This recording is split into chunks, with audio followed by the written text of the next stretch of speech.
আসসালামু আলাইকুম। SSC 27 test পরীক্ষায় যে কোনো মূল্যে এ প্লাস পেতেই হবে। আজকে থেকে এসএসসি 27 ব্যাচের প্রত্যেকটা শিক্ষার্থীর টার্গেট থাকবে একটাই, যে সামনে যে কয়দিন আমি সময় পাচ্ছি এই কয়দিনে আমি এমনভাবে প্রিপারেশন নিব যে টেস্ট পরীক্ষায় আমাকে এ প্লাস প্রস্তুতি নিয়ে যেতে হবে এবং পরীক্ষার হলে এ প্লাসটা নিশ্চিত করতে হবে। মাত্র 250 টাকায় যারা এখনো আমাদের এসএসসি 27 টার্গেট এ প্লাস কোর্সে যুক্ত হওনি, খুবই দ্রুত করো, কারণ কি আমাদের কোর্সে যুক্ত হলে পেয়ে যাচ্ছ সকল সাবজেক্টের একদম শর্টকাট সাজেশন, সকল গ্রুপের পিডিএফ আকারে বিগত 5 বছরের বোর্ড এমসিকিউ উত্তর সহ পিডিএফ আকারে, প্রত্যেকটা সাবজেক্টের প্রত্যেকটা চ্যাপ্টারের চ্যাপ্টার ওয়াইজ জ্ঞানমূলক অনুধাবনমূলক প্রশ্নোত্তর পিডিএফ আকারে। এছাড়া এসএসসি পর্যায়ের সবচেয়ে কঠিন সাবজেক্ট গণিতের অভিজ্ঞ শিক্ষক দ্বারা তৈরিকৃত চ্যাপ্টার ওয়াইজ দুর্দান্ত সব রেকর্ডেড ক্লাস, গ্রামার অংশে শর্টকাট টেকনিক ও দুর্দান্ত সব রেকর্ডেড ক্লাস, লিখিত অংশে শর্টকাট টেকনিক ও দুর্দান্ত সব রেকর্ডেড ক্লাস, পড়াশোনার রুটিন, এ প্লাস গাইডলাইন এবং ফাইনাল পরীক্ষা পর্যন্ত ফুল সাপোর্ট থাকছে মাত্র এই 250 টাকার কোর্সে।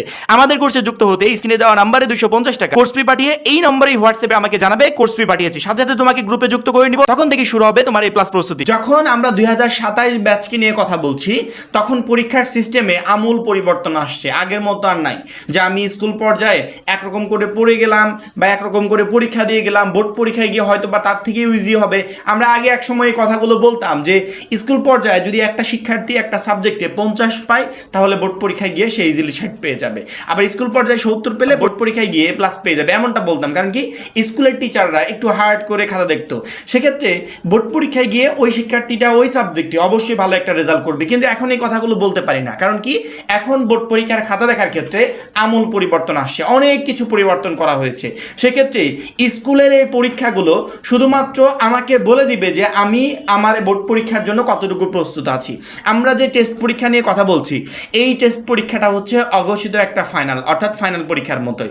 এই ফাইনাল পরীক্ষায় অংশগ্রহণ করার পর আমি যদি কোনোভাবে এ প্লাসটা মিস করি তাহলে হয়তো বা ফাইনাল পরীক্ষার আগে আমার প্রবলেমগুলো নিয়ে একটু আলোচনা করতে পারবো, আমার প্রবলেমগুলো একটু সমাধান করার চেষ্টা করতে পারবো। কিন্তু এই সেম ভুলটা যদি বোর্ড পরীক্ষার হলে গিয়ে করি তাহলে কিন্তু সমাধানের কোনো অপশনই থাকবে না। এই জন্য টেস্ট পরীক্ষায় যে কোনো মূল্যে এ প্লাস প্রিপারেশন নিয়ে যেতে হবে, পরীক্ষার হলে মাস্ট বি এ প্লাসটা কনফার্ম করতে হবে।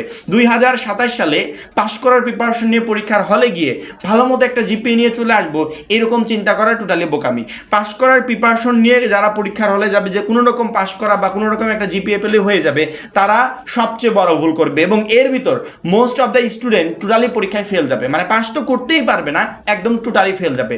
প্রতি বছর এই যে 5 লাখ 6 লাখ করে শিক্ষার্থী ফেল যায়, এই শিক্ষার্থী কারা? সবাই তো ভালো প্রিপারেশন নিয়ে পরীক্ষার হলে যাচ্ছে, এসএসসি পর্যায়ে তো সহজ একটা পর্যায়ে, তাহলে ফেল কেন করে? এই টোটাল শিক্ষার্থীরা ফেল করে। অর্থাৎ সামনে যে আমাদের একটা পরীক্ষা আছে, জাস্ট একটা পরীক্ষা, এখানেই আমার প্রস্তুতিটা যাচাইয়ের একটা মঞ্চ। এবং টেস্ট পরীক্ষায় ফেল করা অনেক শিক্ষার্থী বোর্ড পরীক্ষায় অংশগ্রহণ করতে পারে না, অনেক প্রতিষ্ঠান এলাও করে না। আর বোর্ড যদি এবছর কড়াকড়ি নিয়ম করে দেয় যে টেস্টে ফেল করা একটা শিক্ষার্থী বোর্ড পরীক্ষা এলাও করতে পারবে না, তাহলে তো তুমি টেস্টে ফেল করলে শেষ, মানে বোর্ড পরীক্ষায় যাওয়ার আগে তুমি টেস্টেই শেষ। সেক্ষেত্রে টেস্ট পরীক্ষায় তো তোমাকে পাস করতেই হবে, তবে প্রত্যেকটা শিক্ষার্থীর প্রিপারেশন থাকবে যে এ প্লাস প্রিপারেশন নিয়ে পরীক্ষার হলে যাব। এ প্লাস প্রিপারেশন নিয়ে পরীক্ষার হলে গেলে এমনটা নয় যে তুমি নিশ্চিতভাবে এ প্লাস পেয়ে যাচ্ছ, ভালো একটা জিপিএ পাবে, অনেক শিক্ষার্থী এ প্লাস পাবে, তবে ফেল কোনো শিক্ষার্থী করবে না। এবং তোমাকে এই এ প্লাস প্রিপারেশন নিতে আমরা সর্বোচ্চ হেল্প করব, অল্প সময় যাতে তুমি তোমার সিলেবাস কমপ্লিট করতে পারো, বেস্ট একটা প্রিপারেশন নিতে পারো, এ প্লাস প্রিপারেশন নিয়ে পরীক্ষার হলে যেতে পারো। তার জন্য যা যা প্রয়োজন, যা কিছু প্রয়োজন, তার এভরিথিং আমরা তোমাকে দিব। সেক্ষেত্রে কেন তুমি পাস করার প্রিপারেশন নিয়ে পরীক্ষার হলে যাবে? তোমার সামনে একটা পরীক্ষা আছে, টেস্ট পরীক্ষা। এই টেস্ট পরীক্ষায় যে কোনো মূল্যে তোমাকে এ প্লাস পেতেই হবে, এরকম একটা টার্গেট নিয়ে আজকের পর থেকে পড়াশোনা শুরু করবে। আমরা ইতিমধ্যে বিজ্ঞান বিভাগ সহ মানবিকের প্রায় শেষ পর্যায়ে আছি, অল সাবজেক্টের সাজেশন অলরেডি আপলোড করে দিয়েছি, আর কয়েকদিনের ভিতরে ইনশাল্লাহ ব্যবসা বিভাগের গুলো আপলোড করে দিব। সেক্ষেত্রে আমরা লাস্ট মোমেন্টে যে সাজেশনগুলো আপলোড করছি এই সাজেশনগুলোই তোমার টেস্ট পরীক্ষার জন্য এবং ফাইনাল পরীক্ষার জন্য। কারণ কি টেস্টের আমরা যে প্রিপারেশনটা নিচ্ছি এই প্রিপারেশনই আমাকে ফাইনাল পরীক্ষায় ভালো একটা রেজাল্ট করতে হবে। অর্থাৎ আমরা তোমাদেরকে নিয়ে এখন প্রতিনিয়ত গাইডলাইন ভিডিও দিচ্ছি, সাজেশন দিচ্ছি, আরও যা যা প্রয়োজন শর্টকাট টেকনিক, সেই সাথে গণিতের ক্লাস দিচ্ছি, ইংরেজির ক্লাস দেব। অর্থাৎ তোমাদের যেখানে যেখানে প্রবলেম, এই প্রবলেমগুলো আমরা বুঝে সেই অনুযায়ী পর্যায়ক্রমে তোমাদের ক্লাস ভিডিওগুলো আপলোড করব। এবং এই ক্লাস সহ আদার্স আমাদের সকল সাজেশন সহ সকল পিডিএফ কপি আমাদের 250 টাকার কোর্সে দেওয়া আছে। যারা কোর্সে যুক্ত হয়েছে ওইখান থেকে সংগ্রহ করে নাও, আর যারা এখনও যুক্ত হওয়া নাই খুবই দ্রুত যুক্ত হয়ে ওইগুলো সংগ্রহ করে নাও। ওইগুলো প্লাস আমাদের ভিডিওগুলো, এই দুইটার মাধ্যমে নিজেকে যদি একটু প্রস্তুত করতে পারো তাহলে অবশ্যই তুমি টেস্টেও ভালো একটা রেজাল্ট করতে পারবে, বোর্ড পরীক্ষায়ও ভালো একটা রেজাল্ট করতে পারবে। তবে আজকের পর থেকে প্রত্যেকটা শিক্ষার্থীর টার্গেট থাকবে একটাই, যে কোনো মূল্যে আমাকে টেস্ট পরীক্ষায় এ প্লাস উঠাতেই হবে। এবং তোমাকে এই এ প্লাস উঠাতে আমরা অর্থাৎ অলওয়েজ আপডেট চ্যানেল তোমাকে সর্বোচ্চ পরিমাণে হেল্প হেল্প করবে এবং আমরা তোমাদেরকে টোটাল সকল ধরনের গাইডলাইন একদম বোর্ড পরীক্ষা পর্যন্ত দিব। এই জন্য এই বিষয়গুলো নিয়ে টেনশন করার কোনো প্রয়োজন নেই। শুধুমাত্র যখন যে ভিডিওটা আপলোড হয় সেই ভিডিওটার উপর নজর রাখবে, সেই অনুযায়ী প্রিপারেশন নেওয়ার চেষ্টা করবে।